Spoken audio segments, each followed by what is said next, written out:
মন খারাপ, শরীর খারাপের সব কিছুর মেডিসিন হচ্ছে গিয়ে বিরিয়ানি। আমার তো মাঝে মধ্যে সন্দেহ হয় যে আমার মুখে ভাত হয়েছিল না বিরিয়ানি ভাত হয়েছিল। বিরিয়ানি পাগল আমাকে তোমরা বলতেই পারো। মোটামুটি সব জায়গায় বিরিয়ানি আমার ট্রাই করা হয়ে গেছে। আজকে যেটা দেখাচ্ছি সেটা হচ্ছে গিয়ে লোকাল যে বিরিয়ানি শপগুলো হয় সেখান থেকেই আনা হচ্ছে এই বিরিয়ানিটা। বার্থডে স্পেশাল নাইটের জন্য আমি এটা এনেছিলাম।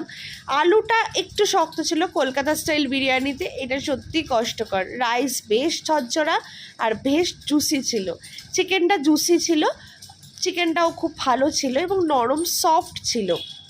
তার সাথে যেটা হয়েছে কিন্তু এই আলুটা একটুখানি শক্ত হওয়ায় আমার মনটা একটু ভেঙে গেছিলো। যাই হোক, কী আর করা যাবে।